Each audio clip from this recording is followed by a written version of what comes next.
जय श्रीमन नारायण।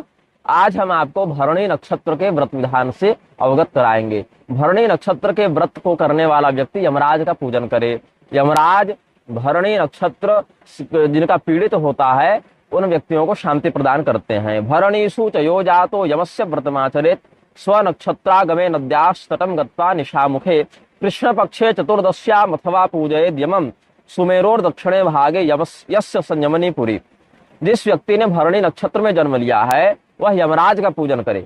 अपने जन्म नक्षत्र के आने पर जब रात्रि प्रारंभ हो, मतलब जिस रात्रि को भरणी नक्षत्र पड़े उस रात्रि को नदी के तट पर जाकर यमराज का पूजन करना चाहिए। और अगर रात्रि व्यापी नक्षत्र न मिले तब क्या करे, कृष्ण पक्ष की चतुर्दशी तिथि को यमराज की पूजा करे। और दोनों एक ही दिन मिल जाए तब तो अच्छी बात है। जैसे अश्विनी कुमार में द्वितीया और अश्विनी नक्षत्र दोनों मिल जाए तो बड़ी अच्छी बात।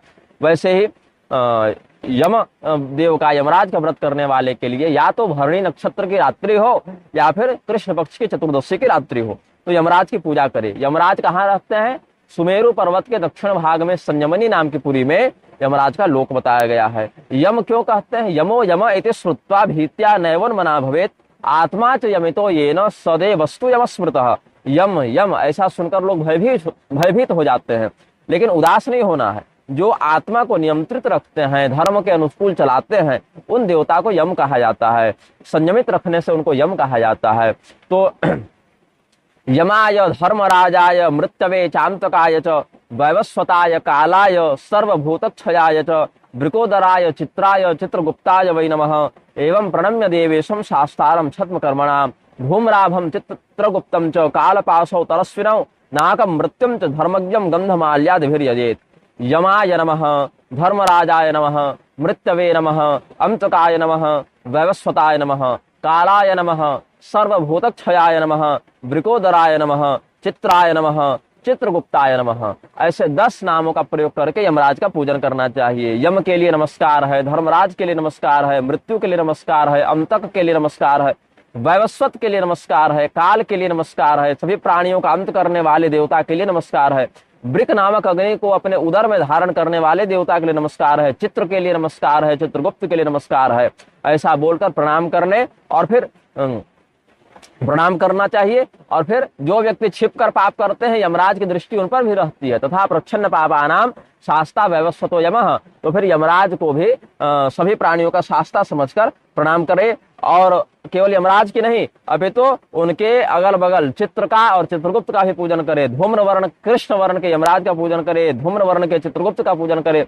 शीघ्र गति वाले कालदंड और यमपाश उनकी पूजा करे। स्वर्ग, मृत्यु और धर्म को जानने वाले धर्मराज की पूजा करे। ऐसे करना चाहिए। ये यमराज कौन है? सूर्य देव की जो पत्नी थी संज्ञा, मतलब पत्नी है संज्ञा, उन्हीं का एक दूसरा स्वरूप है जिनको छाया कहते हैं या निक्षुभा कहते हैं। उन्हीं के पुत्र भगवान यमराज हैं। तो मनुर्नमो यमायेति तिलांश्च जुहुयाद प्रति स्वाहाकारं च मंत्रांते पूर्व भागे च वर्तुलः स्त्री शूद्र व्रात्य मिश्रेभ्यो नास्ति होम विधानकम केवलं मंत्र जापोस्ति स्वाहा प्रणव वर्जितः। यमाय नमः, इस मंत्र के द्वारा जो व्रत करने वाला है वो प्रणाम करे, पूजन करे, इसी मंत्र का जप करे और तिल से हवन करे। काले तिल से हवन का विधान है। मंत्र से पहले ओंकार लगाए, मंत्र के अंत में स्वाहा लगा ले। लेकिन जैसे ओम यमाय नमः स्वाहा, मैंने पूरा प्रणव का उच्चारण नहीं किया है, संकेत समझ लेंगे।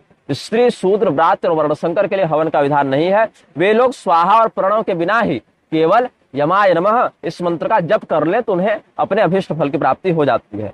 कृष्णम भोजये दिप्राण यथाशक्ति समन्वितः एवं वै वर्ष पर्यंतम व्रतं कृत्वा नरोत्तमः व्रतांते भूमि देवेभ्यो गाम द परितोषयेत् भरणी जातकानां च यमस्यैवं महाव्रतम। अब जो व्यक्ति यमराज का व्रत कर रहा है वो ब्राह्मणों को खिचड़ी का भोजन कराए, खिचड़ी का प्रसाद पवाए और 1 वर्ष तक जब भी भरणी नक्षत्र या कृष्ण पक्ष की चतुर्दशी आए तो व्रत का पालन करे और व्रत के उद्यापन में 1 वर्ष के बाद ब्राह्मणों को गौदान करके संतुष्ट करे। तो भरणी नक्षत्र के जातकों के लिए इस प्रकार से यह यमराज का यम व्रत बताया गया है। श्रीमन नारायण।